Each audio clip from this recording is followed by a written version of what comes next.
Good evening. Thank you all for joining us tonight at the Catholic Information Center. My name is Justin Dillon, and I'm delighted to welcome you to our latest event with my friend Chris Ullman.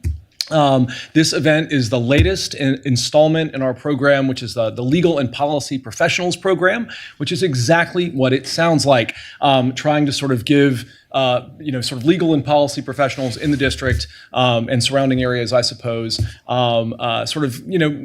ways to think about sort of what do you do in this world? What's some guidance? And how might I think about what I want to do with my life and how I want to do it? So our guest tonight is Chris Ullman, who is the head of Ullman Communications, a strategic advisory firm. He is the former director of global communications for the Carlyle Group. He led communications at the Office of Management and Budget. Before that, he was the head of communications for the House Budget Committee under John Kasich, who in my opinion was the best president of the United States that we never had. And he is also the four-time international whistling championship and the author of Find Your Whistle, which is his previous book before his current one. He is here tonight to discuss his current book, Four Billionaires and a Parking Attendant, Success Strategies of the Wealthy, Powerful, and Just Plain Wise. You can see it there. And I've read it. I've also listened to it on Audible. He reads it. He's a great reader of his own stuff. And so I really can't recommend it highly enough. Chris is going to talk to us tonight, we're going to do kind of a back and forth conversation. We're going to leave time for questions at the end, but we also welcome questions during. So if anybody wants to just raise your hand, we will call on you, I promise. So that's going to be the format. And I think without further ado, let's kick it off. So welcome, Chris. Thank you so much for being here. Thanks, Justin. Thank you for hosting and moderating, and thanks for everyone for coming. I'm so grateful and excited to be here with you. And for those out and about, and someone's in Jerusalem, good friend of mine. Hi, Bob. Thank you all for joining, and real excited to talk about success.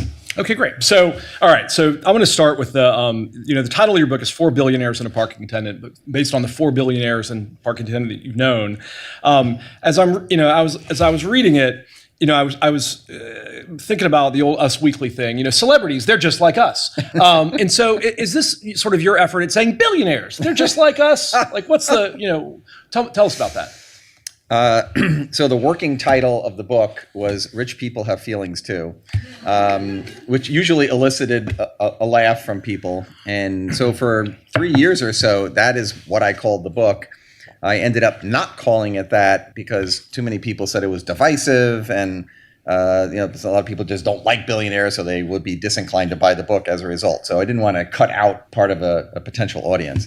But the core kind of notion of this Rich People Have Feelings Too was that they have more zeros on their net worth, but in terms of human, the happiness, the sadness, strengths, weaknesses, they're just like everyone else. And the things that, if there's a bad article in the newspaper, it will hurt their feelings. So the money doesn't make it better. Now, money plays a key role in our lives, and when so wealthy people don't have to worry about daycare or elder care for their old parents, and they don't have to worry about health care or housing or vacations or the fancy car or the jet. They don't have to worry about any of that. So there's no doubt money plays a role in kind of peace of mind on one hand, but the underlying parts of the human condition that are emotional, absolutely, they're just like everyone else. Yeah. All right. Well, you describe the most important lesson in the book as gratitude, as what someone in the book referred to as levitating out of bed. What does that mean, and why is it the most important lesson in the book? Well, when you think about what's important in life, ultimately it's love God, love your neighbor, and those are the true golden rules, the greatest commandments. And gratitude is ultimately probably the most important thing that we can have every day, because of at least the circumstances that I have. I'm very blessed. I have a wife that loves me. I have healthy children. and I have a wonderful career. I live in a great city. I have very wonderful friends. And so what happens, I think, with the human condition is that we get used to whatever our circumstance is, and that becomes your kind of new baseline. And so when it comes to gratitude, we can lose sight of what we have every day. So this lesson in the book, and like you might think, well, learning a lesson about gratitude from a billionaire, it just doesn't, like, it kind of rings hollow. But I had this, and each lesson in the book is based on an anecdote that I personally experienced and then tried to absorb myself. So in this particular example, one of the founders of the Carlyle Group, which is a global investment firm, was giving an interview to a reporter, and he talked about his background. And his mom was a single mom, and they had a very meager existence. He was smart and worked hard and had lots of good opportunities and became a billionaire. But he has never lost sight of where he came from. And in that interview, he said he is so blessed that he levitates out of bed every day with gratitude. And that phrase just whacked me over the head. And I said, wow, levitate out of bed with gratitude. It's such a great visual, first of all. So it's one of the reasons why it implanted in my brain.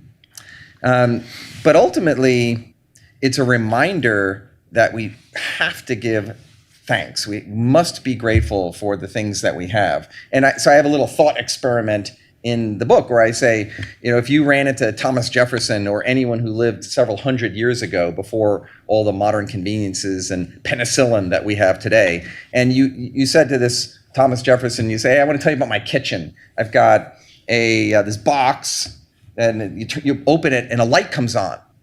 And it's cold, and there's fresh milk in there, and there's leftover Chinese food, if he knew what that was, and there's ketchup, if he knew what that was. But there are all these things in there, fresh for life. And you say, well, it's called a refrigerator, and I have one, and I've taken it for granted for the past 60 years of my life. And you say, well, that's unfortunate. And I say, right next to it is a stove, and you flip the switch, and the flame comes on, and there's a box inside, and it's an oven, and it's safe, and it's convenient. You don't have to go get a bunch of firewood. And he'd say, that would change my life. And I'd say, well, it's the stove, and I take it for granted every day. And you say, well, why do we do that? We shouldn't. I mean, technically, we should live in this state of ecstasy when you think of how blessed we are. Does that mean we're perfect, or that we don't have disease or problems? Or, of course, that's life. But generally, people have so many things, and are we truly grateful for them or not? And so that little phrase has just whacked me over the head. And I'm not saying I perfected the levitating out of bed concept. I have not, because life gets in the way, and it's easy to focus on the things that you're unhappy about rather than things that you are happy about. But it's a reminder that it's really what we should be doing is being grateful and just being in a state of gratitude. I talk about creativity in the book, and I phrase it the same way, is that if you want to be a creative thinker and doer, you have to proactively be in that state day in and day out. That creativity can't be just this thing that you do once in a while. It's almost like a lens that you view life through, and it will affect how you do your job and how you just think about problem solving and the like. And there's one other thing I want to reference with that phrase, and there are a bunch of lessons in the book that were these isolated experiences where it's not like necessarily I saw someone do something 100 times and then it finally said, that's really good, I should do that. There are several lessons where there were these super isolated experiences, like the levitate out of bed. There were a couple of other lessons that we might get to where they were completely isolated, but it was so profound, it just lodged in my brain and has never left. Like this one thing. And the double lesson here is, are we paying attention to these very isolated phrases or experiences and then taking advantage of them and giving them life and longevity rather than have it be a fleeting experience. So I was going to push back a little bit and say, don't you think it's easier for billionaires to express gratitude? Because you can wake up every day and be like, I'm a billionaire, right? But I take it you don't think that. Have you known any, you've only talked about 4 billionaires, so I don't want to, let people make assumptions. So let's just go with the mere multimillionaires. Yeah. Have you ever known any unhappy multimillionaires? And if so, what makes them unhappy when they can buy anything they want? So David Rubenstein, who's the founder of the Carlyle Group, the investment firm where I worked for many years, he routinely says he does not know many happy rich people, which is a tragedy. Now, that's his experience. I mean, the billionaires I know are reasonably happy, and so the money doesn't buy the happiness, I've created what I call a happiness formula, which is H equals A over E, and it stands for happiness equals actual over expected. So if your denominator, your E, is out of whack, you just won't be happy. Yeah. Because you have these grandiose expectations of the way life is supposed to be every day. Like if you think it's going to be sunny every day, you're going to be unhappy half the time. So I have no presumptions about the weather. When it's sunny, I'm like, wow, great, sunny. If it's raining, I say, well, the flowers need water. So I manage my expectation in a way that it's not creating this unreasonable expectation. Okay, that's interesting. Yeah. Okay, well, this seems like a perfect way to pivot then to the parking attendant, right? Saleh Al-Rashid, if I've pronounced his name correctly. Salah, that's right. I should recall back from when I was listening to the audiobook. Yeah.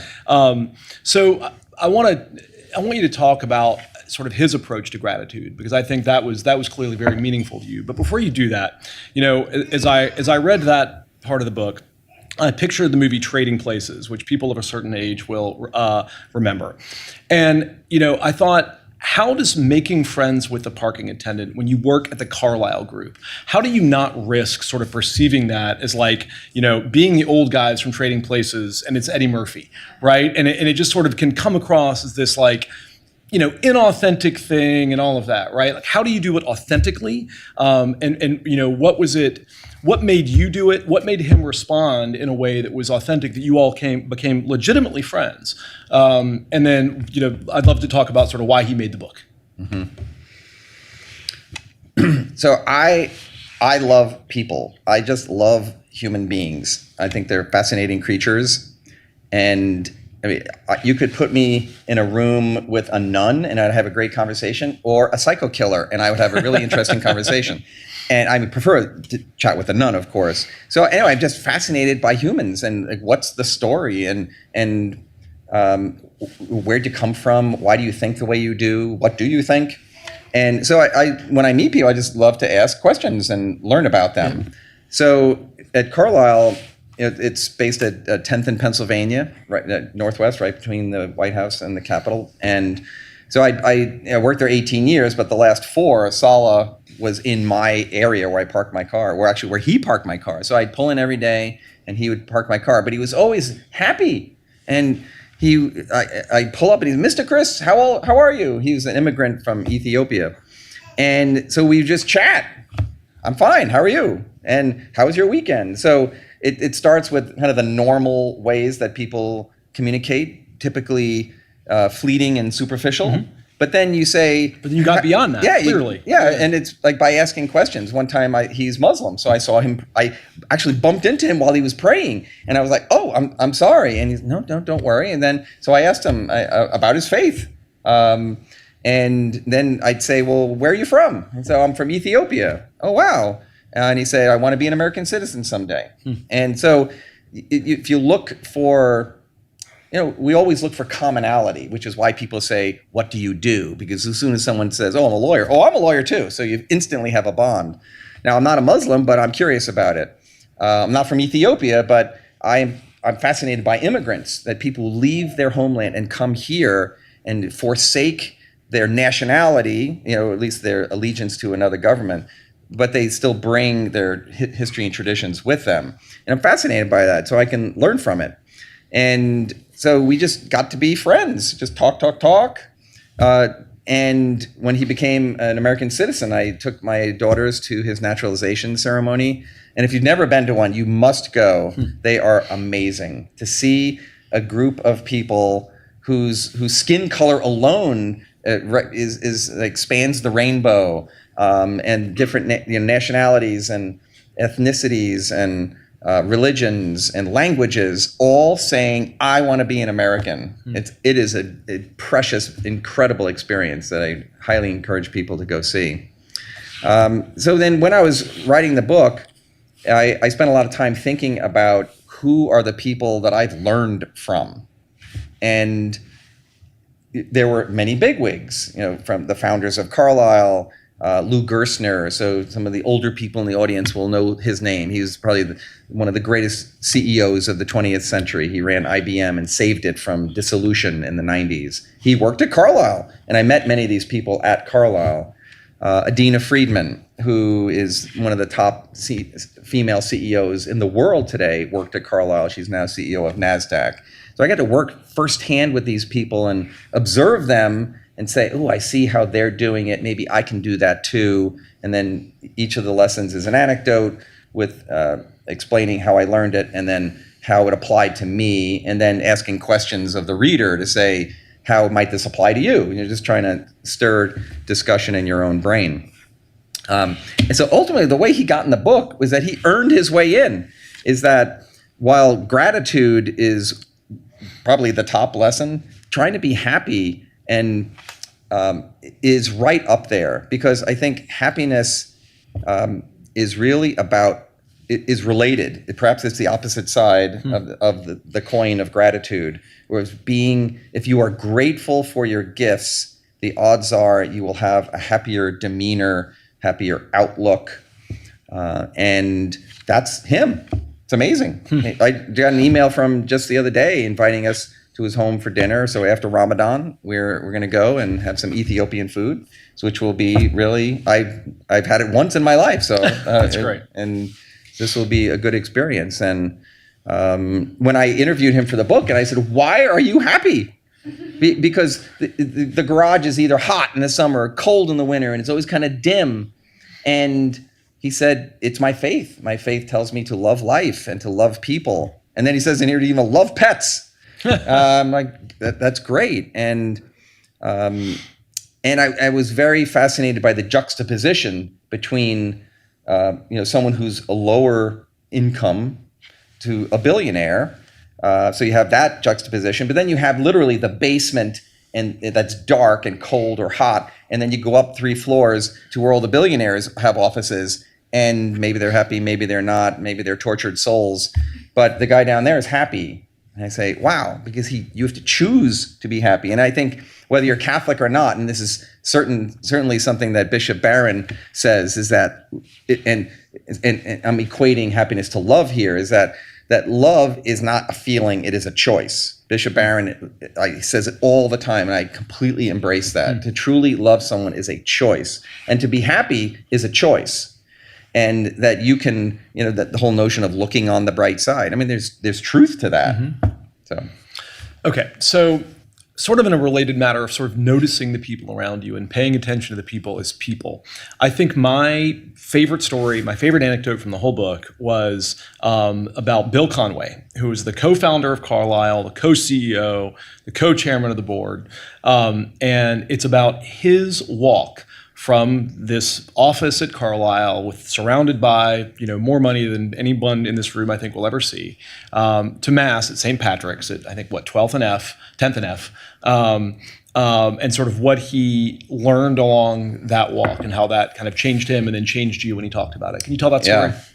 Yeah. So Bill is a daily communicant, and so I think it was 7:30 Mass. So he would, at 7:20, he would leave Carlisle and then walk the 3 or 4 blocks to St. Patrick's.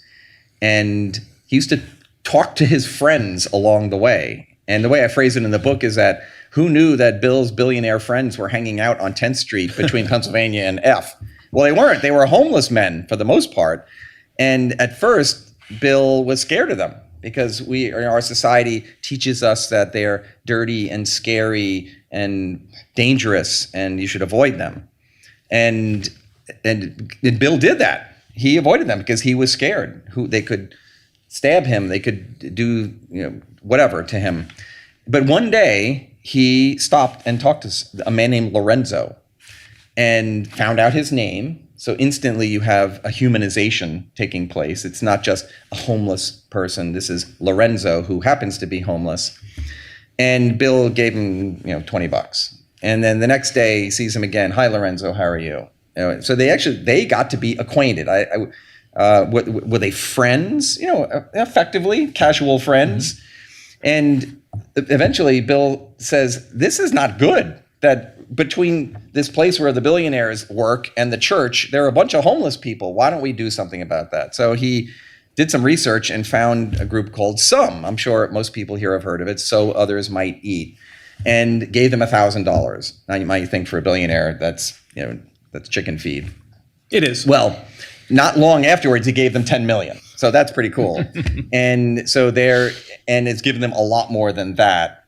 So it was very interesting to see this journey, this physical journey of Bill going from the office to the church and back and meeting these people, becoming aware of a problem, and then trying to figure out what to do about it. And then interestingly, since this process happened over a number of years, Bill actually went from being a normally paid person to a billionaire. So it's not like he just was birthed as a billionaire. I mean, he became one over time and had to learn how to give away his money, and it's meeting those homeless people that actually had this profound effect on how he strategically gives away money. And if you look at the kind of the economic ladder of life, he's focused on the bottom three rungs, with clothing, shelter, healthcare, job training, and then education for people, particularly nurses who want to work. So he's given away easily $1 billion at this point, focused on those areas. And it really came from his experience with these homeless men in particular. So then one thing Bill started to do was he would give gift cards to the homeless people.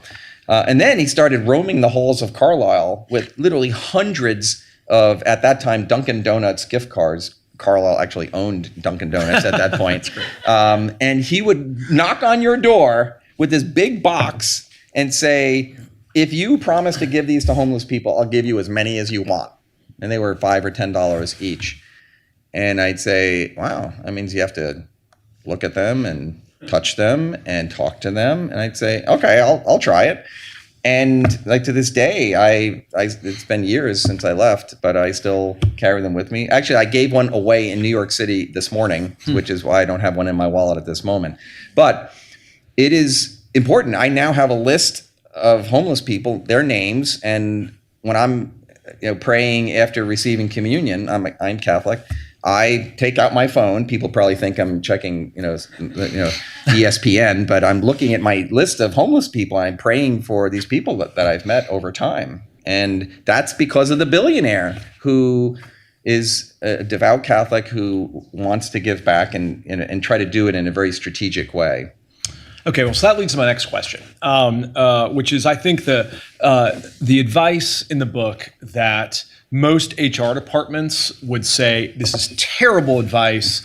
Do not listen to this man. He is clearly a zealot and a crazy person. And that is, bring your faith to the office, which you said it was advice you got from none other than, or learned, a lesson you learned from none other than Virginia Governor Glenn Youngkin, also a Carlisle alum. Yeah. So why is that not an absolutely terrible idea unless you are a billionaire and can afford to get fired? That is a wonderful question. And it raises issues, whatever your faith is, but we're at the Catholic Information Center, and we are taught to spread the gospel. And the $64,000 question for all of us is, how do you do that in a way that doesn't offend people or make them think you're a zealot or push them away or hurt your career? These are legitimate concerns that reasonable people will have.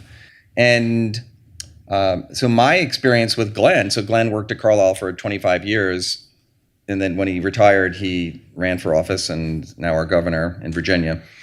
I saw him in action. And so at least he had a model for how to do it. And his model was that if he learned that you were a person of faith, he would pray with you before important things. It could be a speech that he was giving, or an interview on TV, or some other just important thing that, invoking the Holy Spirit and to be with you.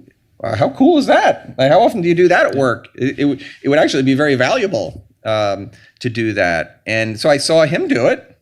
And again, I say, wow, if it works for him, I could try that. And there's an anecdote in the book where there was a dear colleague of mine at Carlisle who had cancer, and she'd just been diagnosed with it. And she was very concerned and upset about this. And right after this came out, I saw her in the parking lot, and she came over to my car and she was crying. And I just said, let's pray. And we held hands, and we prayed for healing and for comfort and for just hope. I probably never would have done that. It was just too scary to do something like that in a professional setting. And one of the things I've learned just through the writing of this is that I think we underestimate what we are capable of as individuals. I think too often we will pull punches because we're worried about how people will perceive us. There's a lesson in here about acting like you're relevant even when you're not. And at the core of that lesson, it's really geared towards young people who are starting out and are trying to figure out, when do I raise my hand and seek a project or volunteer to do something that has to get done. Well, that's scary. But it requires confidence.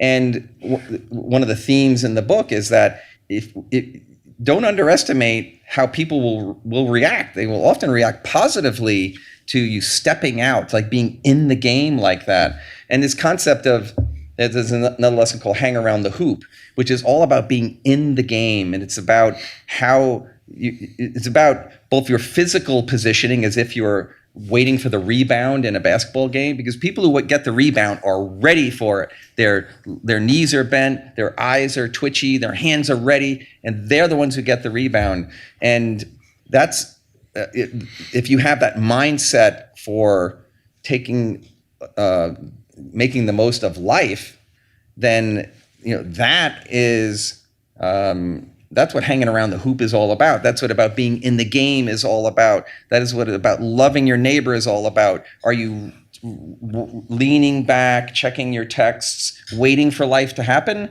or are you in the game? And when Bill was talking to the homeless people, he was in the game. He was seeing the face of Jesus in those homeless people.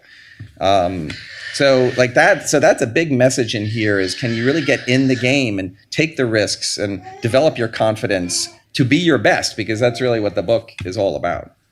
Okay, so going back to you could be a person of faith in the office, and people know you're a person of faith, whatever that faith might be. And then sometimes you're going to run across people who think very differently from you. And that leads me to ask you about the next lesson, which is disagree without being disagreeable. And you said you learned that from former FCC chairman and Carlisle Group managing director Bill Kennard. So talk about that. What you all disagreed about, and if you think that was a few years ago, and do you think that's still possible now?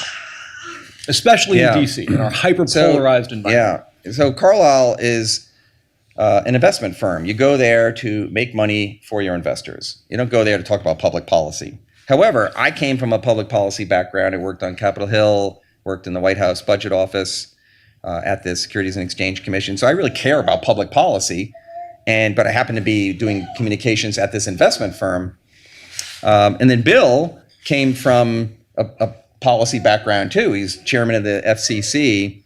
And had been, I think, general counsel there beforehand. So he really cared about public policy. But I was a conservative Republican. He's a liberal to moderate Democrat. And we just couldn't resist. We talked about public policy multiple times a week. So he and I just got along well.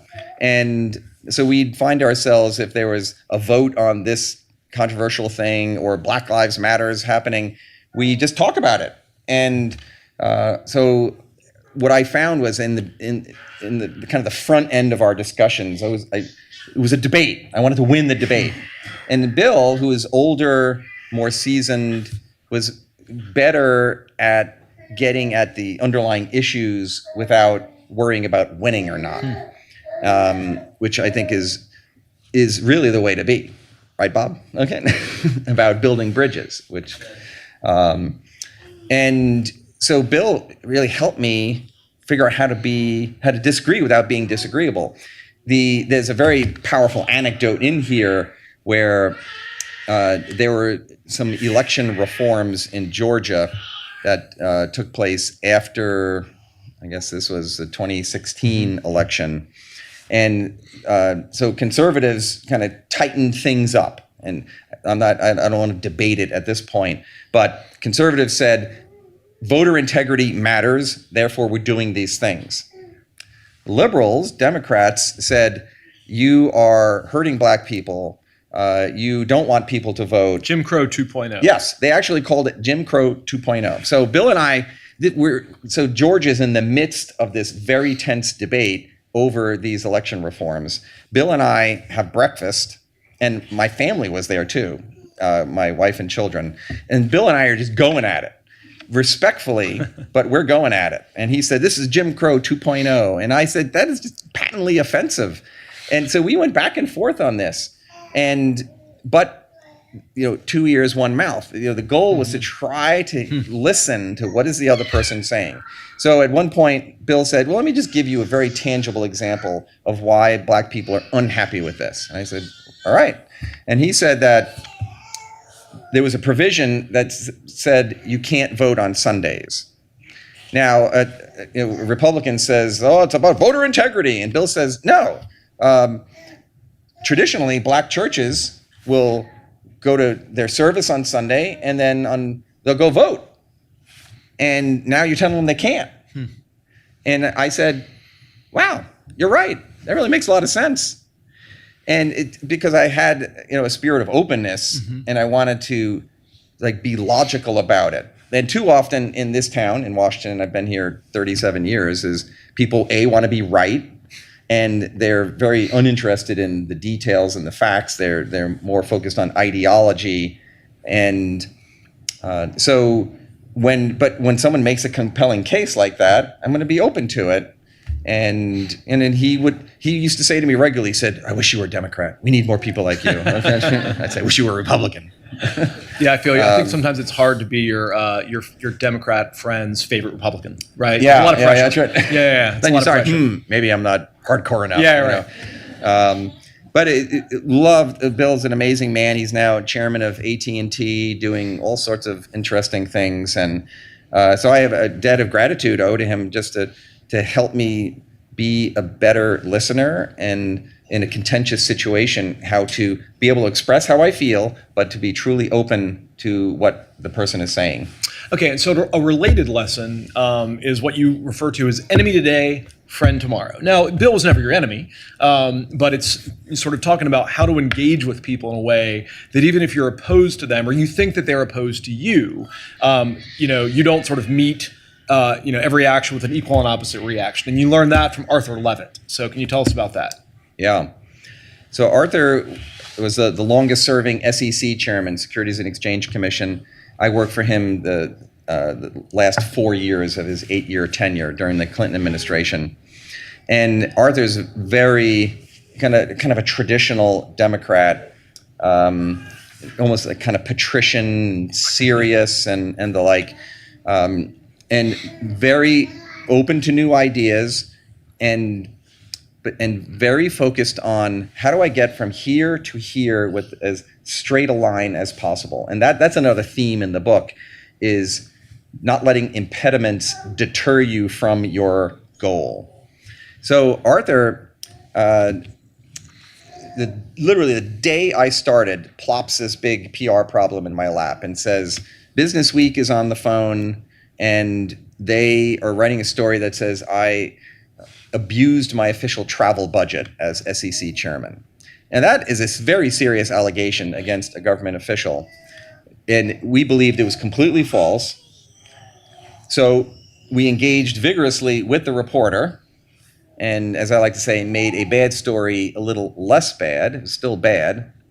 Nothing ever came of that story. It was ginned up by some radical congressman, and there's an interesting coda, which I will reference. Okay. So it was David McIntosh from Indiana who ginned this up, total nonsense, and nothing ever came of it. Now, so if a reporter accuses a government official of impropriety, what usually will happen in Washington is you'll say, you go to the back of the line, I don't talk to you anymore, my PR people don't even call you back anymore, you get nothing from us, you're in the doghouse. That's how a lot of people do it. And you might say, that's not the way it works because people are smart. And I say, oh, that is the way it works because people are emotional and do stupid things that prevent them from getting to their objective. All right. So Arthur does the exact opposite of what the conventional wisdom would be, which is he takes her to breakfast. He takes her to lunch. He gives her scoops because he wants her to realize he is not a fraudster, that he is a good guy who has this incredibly long tradition of public service. His father was a government official in New York for decades, Arthur Levitt Sr. So then you say, all right, well, what was the outcome? Well, 4 years later, when Arthur retired from the SEC, Business Week, and that was the publication, did a cover story on him with his Moses-like photo and like with Investors Advocate as the big, 60-point headline. And she was the co-author of that article, very positive article. 2 years after that, he wrote a memoir about his life as a businessman and government official.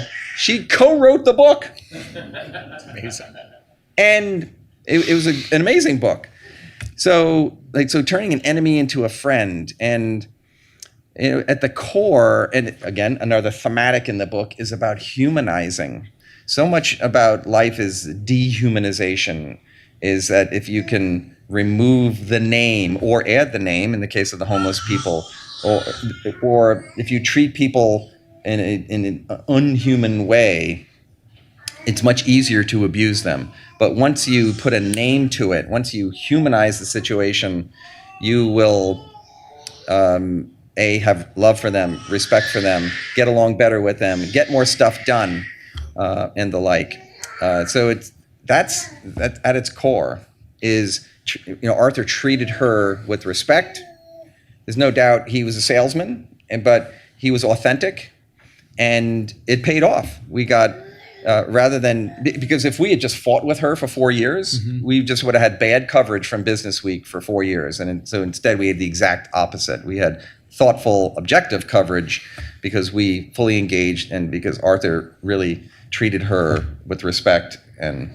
Right. I mean, love your enemies, right? It's like, love the reporters who write badly. Even the heathen love the reporters who say nice things about them, right? Yeah, true. Right. So I think that is in the Bible. Okay. Now I want to pivot to sort of advice that I think you really target to people maybe a little bit earlier in their career, and that's what you call finding your it, which is it's the first strategy in the book. And I remember, being in this town in my 20s and having absolutely no idea what I wanted to do with my life. And I've referred to that over the years as sort of the tyranny of too many choices, right? We're in this amazing country where you could, we have so many opportunities, can go in so many different directions. And sometimes it is hard to figure out what direction you should go in. I think you kind of refer to figuring that out as finding your it. Can you talk about finding your it and the advice that you've received about how best to do that? Mm-hmm. Yeah, I think it's this concept of the it, you could call it purpose, is so fundamental to harnessing the gifts that God has given us and making a difference. I never say change the world. I hate that phrase because it's not possible. Even Joe Biden can't really change the world. But you can change your little orbit. And from the moment you wake up to the moment you go to bed, you will encounter scores, for the most part, of other human beings. Then the question is how are you interacting with them? Are you giving to them? Are you loving them as fellow humans respecting them or not. And so I think having purpose is about harnessing our gifts and then deploying them in the world. So I've done a lot of mentoring with college juniors and seniors, which is really where the book came from in the first place, because I'm involved with this intern program called the Fund for American Studies, and they bring in like 400 interns or so every year. And so I've done like one-on-one mentoring, small groups, large groups, and I find myself saying, well, let me tell you about Arthur Levin, how he would solve this problem, or John Kasich, or how he would build a bridge, or Adina Friedman about how she thinks about her career and joy and confidence. And so I had all these lessons, and then I say, well, let's write a book. Love to write books. So what I found meeting with young people is, especially in a one-on-one session, I just try to get a baseline. And I say, well, tell me what excites you. Tell me just a little bit about your passions, kind of what's in your heart, what's in your head in terms of ability. And there's really two types. There are people who are like way on the front foot who say, I love this and I'm game and I can't wait. And I say, great. And now we need to develop and harness and channel and all that kind of stuff, because they're kind of on their way to finding their it. But then there are other people who they kind of like wring their hands and they'll say, I really don't know. And I'm like, you're 22 or 23 years old. Your life is a quarter over. You need to get going. Not to berate them, but to remind people that this is not a dress rehearsal. I mean, that you get one shot. And so what I tell people, especially those who are unclear, and it's not like clarity happens and then remains for the rest of our lives. I mean, it's a journey we're on, and purpose can evolve over time. And you can have multiple purposes, and they can come and they can go. But the key is, do you have something that enables you to harness the gifts, develop them, and share them, which is actually what my first book, Find Your Whistle, is about, is what's your simple gift and how do you share it with the world.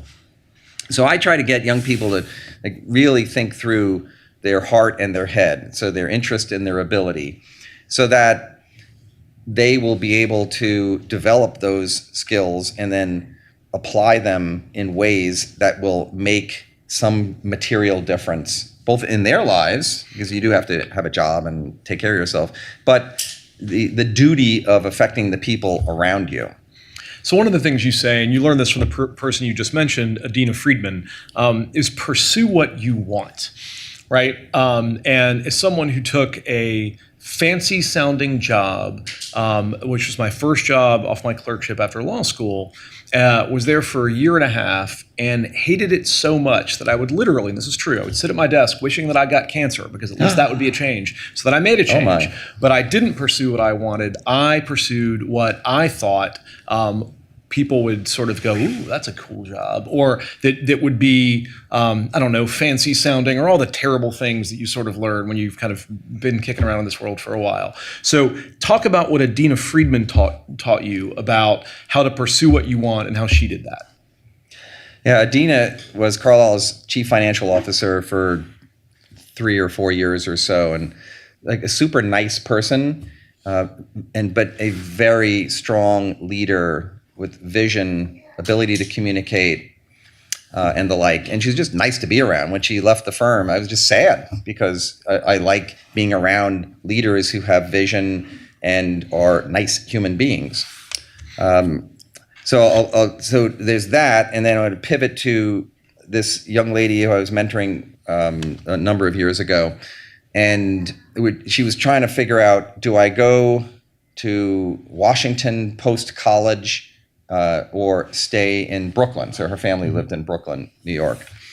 And I said, well, what do you want to do? And she said, oh, I want to go to Washington, and I'm ready for the new challenge and excitement and learning and growth. And I said, well, what's holding you back? She said, oh, my parents, they want me to stay home because we're a tight-knit family. And I said, absolutely, positively ignore your parents. You must ignore your parents and do what.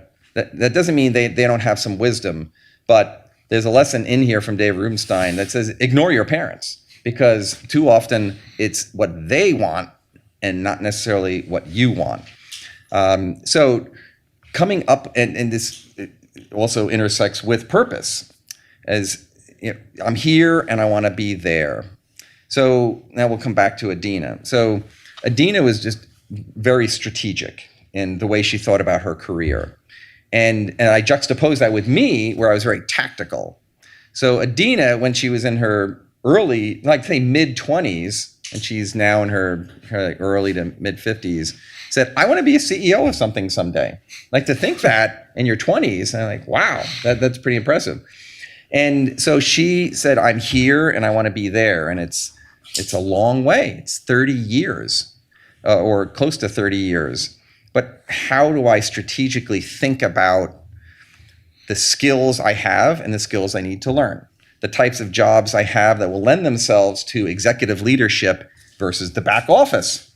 Who are the mentors that I need to find and pick their brains and learn from them? So these are all very strategic. These are steps that are part of a strategy. And then so then again, juxtaposing, I was super tactical in my career. I took a job or left a job based on 5 criteria, which was, do they pay me well? Do I like the cause? Do I like the people? Does my opinion count? And is there room for growth? Huh. Now you might say, those are great things, but they're not strategic at all. They are tactical. Now, ultimately what Adina, and this is what the lesson says, is that if you can merge the tactical with the strategic, then you have a much greater chance to actually achieve what you want, to pursue what you want and get there. And there's a, again, anecdote in the book where kind of the circumstances under which Adina left Carlyle were very much in this notion of being purposeful and in pursuit of the longer term goal. Because there was a point at which Carlyle was trying to figure out who will the future leaders, meaning CEOs of the company, be. Adina was well positioned as chief financial officer, and there was a chief operating officer who happened to be Glenn Youngkin. And then so they ended up bringing in another person and then pairing that person with Glenn and made them co-presidents, not Adina. And 3 months later, she was gone. And she went back to her former employer, which was the NASDAQ, where she had been a senior person, but not a C-suite person. No, she had been CFO of there, but she went back as the president. And then 2 years later was the CEO. 2 years later, she's the chair and the CEO. And it made sense because the area for, or the opportunity for advancement at Carlyle had been stopped effectively.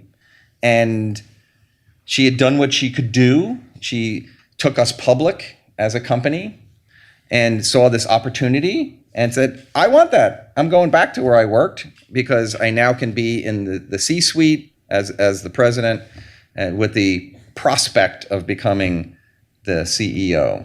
Okay. And I love it. I mean, that's great. And you don't have to be a woman to appreciate that. Anyone should appreciate that because it's smart and it's just logical. And so again, how does it apply to me? The 3 years before I left Carlyle, I said, I'm going to be like Adina. I'm going to be strategic finally. And there was the old guard was starting to leave the firm, and I was part of the old guard, and the new guard was coming in, and I was less excited about them. So I said, I'm going to leave in 3 years. So I just mapped it out. And I said, in 3 years, I'm going to start my own PR firm at the age of 55, which is kind of crazy to do, actually. David Rubenstein has long said, if you don't start a business by 37, you won't. So I wanted to prove him wrong, first of all. So with around a year left, like all my planning was going well. With a year left, I went to David and said, I'm leaving in a year. And he said, I'll hire you. I'll be your first client. And I'm like, yes. I mean, to have a billionaire as your first client is good. You're profitable on day one as a result. So that's how it applied to me. And one of the things I start off the book is, I grew up in what I call contented mediocrity, which is a loaded phrase, and there's a lot of psychobabble involved with it. But the point is this, is that my father, when he was kind of in his mid to late 40s, just stopped trying. He said, I've achieved more than I ever thought I would, and I'm satisfied. At the same time, he said, Chris, do your best, do your best, do your best. But I grew up in Massapequa Park on Long Island. I didn't even know what my best was. So I went from kind of the minor leagues to the major leagues. You come to Washington and you work with David Rubenstein and Lou Gerstner and Adina Friedman, who are literally the best at what they do in the world.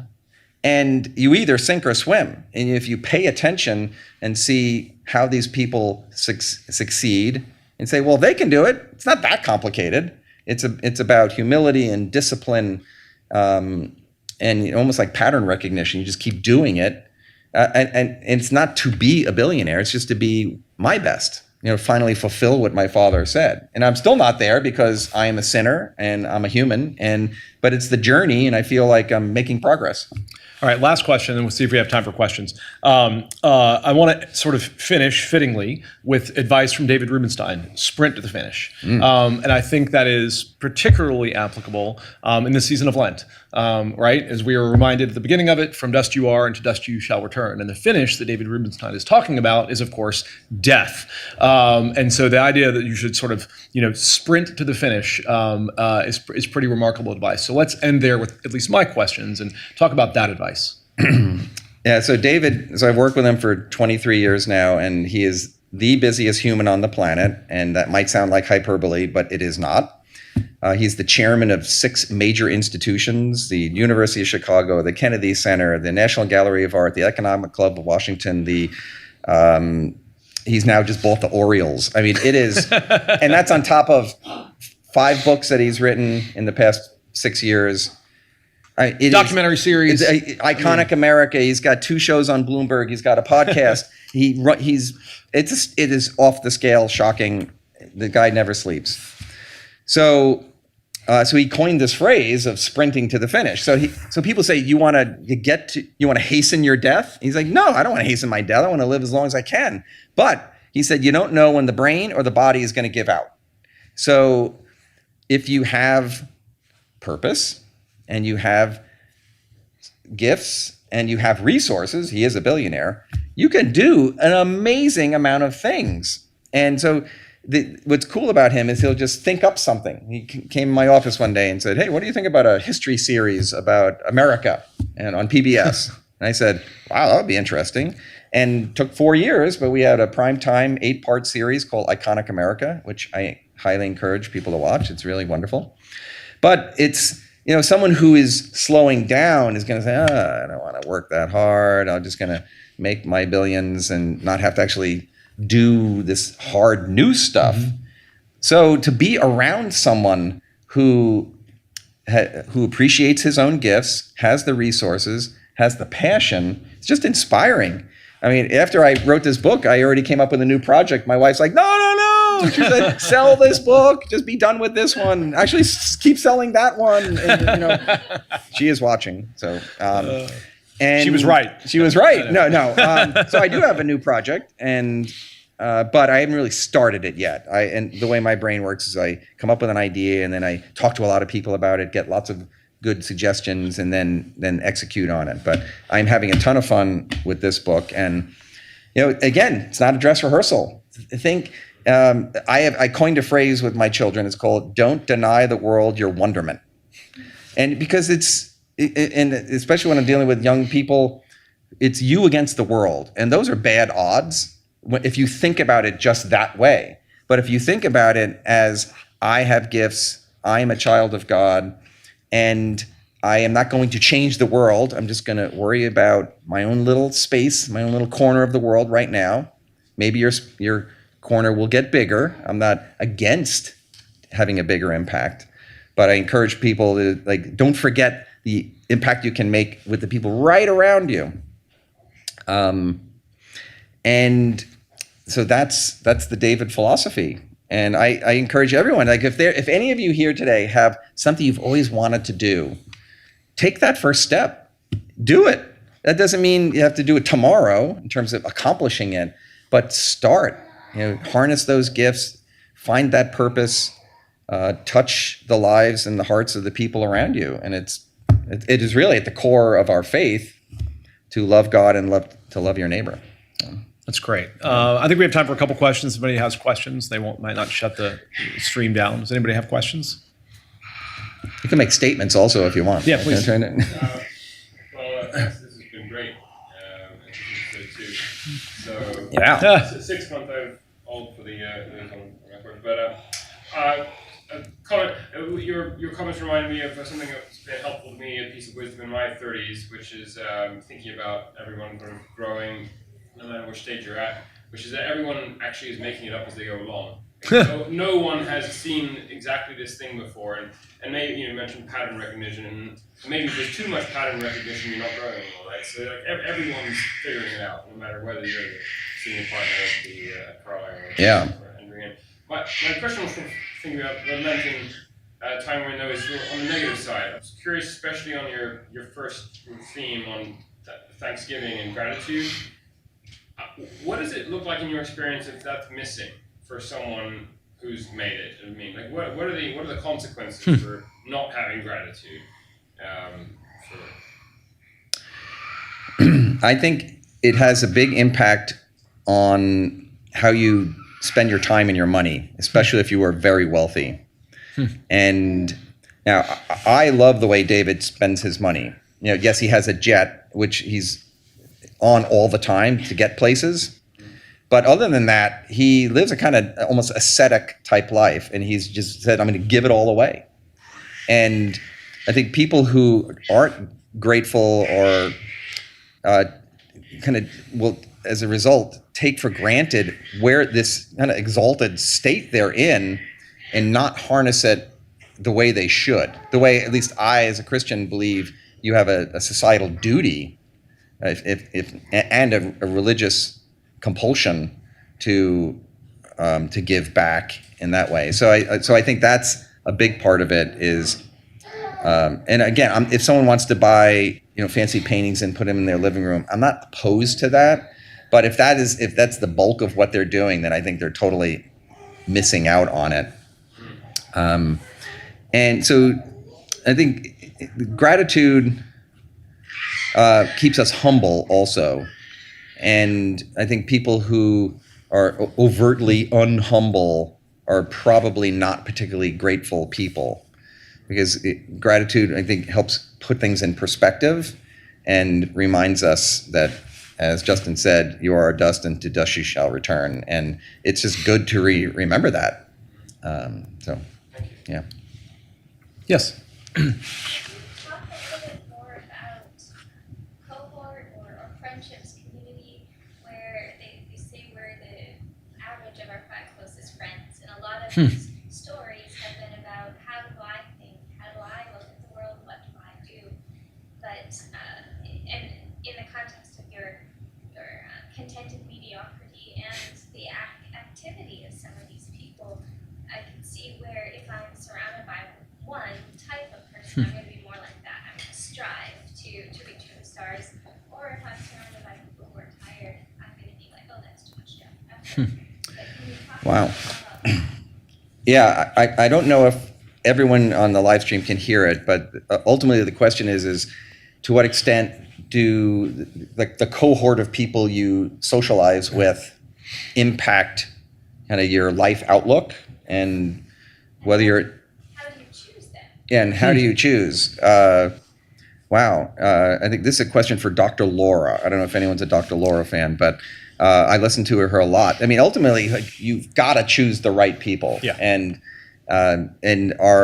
my youngest daughter goes to Oakcrest, a girls' Catholic school, and our son went to the Heights. And if you are around solid people, they don't necessarily have to be a Christian in this case, but if they are like being around Salah, he's a Muslim, so I don't understand his faith, but I know he believes in God and he gives thanks to God multiple times a day. That's the kind of person I want to be around. And I'm also a fan of Father Michael Sliney, who's a Legionaries priest, who very much focuses on that subject of you must surround yourself with people who have similar values, because otherwise they will drag you down.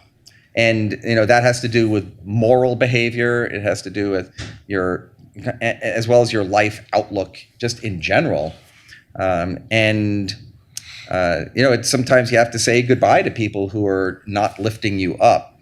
John Ashcroft, the former Attorney General, had this expression about, are you being lifted up to your highest and best or dragged down to your lowest and least? And we should always try to find people who are lifting us up. And it's sometimes the naughty people are fun to be around, but they're generally not good for you. And then there are just slackers out there, which gets to the whole purpose issue. Are we around people who are excited about harnessing their gifts and touching the world around them, or are they more inward focused and selfish? And if it's the latter, you got to move on, because you get one shot at all this, to be around people who really lift you up. Good question. Yeah. That's a great question. Maybe one more if anybody else has a question. Otherwise, we'll do what you do at the end of every Catholic event and drink. Chris, Please. I'm interested in what you about how to deal with conflict. What's your life lessons? Yeah, so the question is how to best deal with conflict. There are several lessons in here, and I think the most important thing is listen before you speak. To try to be empathetic to where's the other person coming from. And I mean, too often these days especially, I meet people like liberals who have no conservative friends, and then conservative friends who have no liberal friends at all. Like they never talk to someone who thinks differently from them. And that's a tragedy. So I strongly advocate for finding people who just think differently than you do. And at its core is openness, respect. You don't have to agree, but appreciation for where the other person is coming from, I think, is critical. And that's the kind of thing that can avoid conflict in the first place.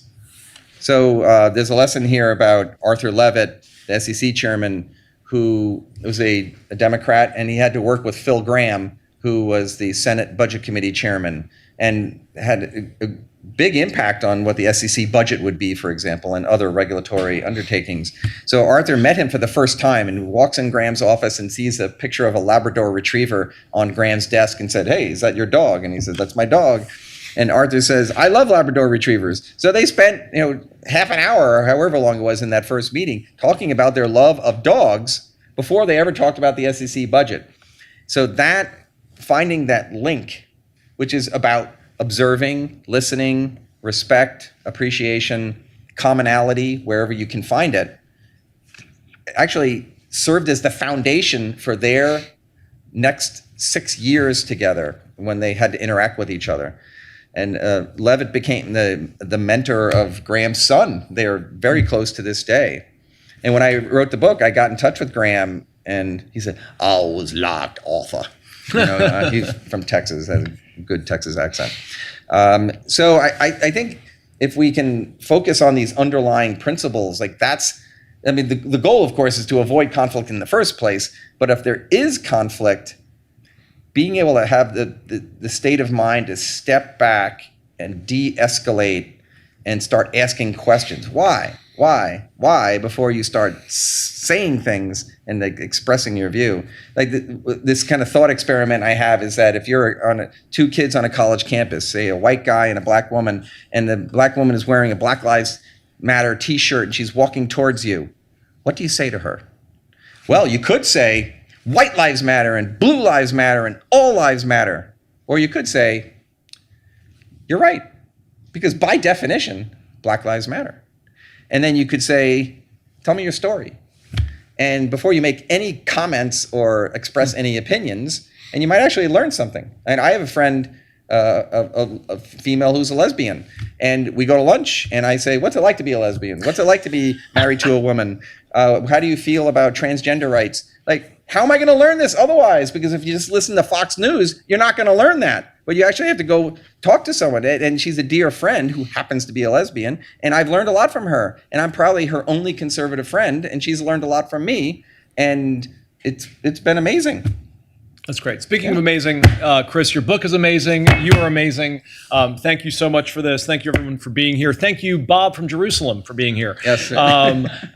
So just a couple of things. If you're interested in other upcoming events at the CIC, you can check out cicdc.org. Friday night, there's actually a Lenten evening of recollection by Father Larry Swink from 5 to 7:45 p.m. There's flyers outside about that if you'd like to check it out. On a more practical note, if you need to get to the garage, it's out that way. Otherwise, thank you for being here, and we'll have refreshments, including the aforementioned alcohol, until 8 p.m. And of course, this being a book event, your host just forgot to mention, until being very subtly prompted, that there are books for sale written by Chris Ullman outside, including the one we've just spent the last hour talking about, and his previous one, Find Your Whistle, which is also a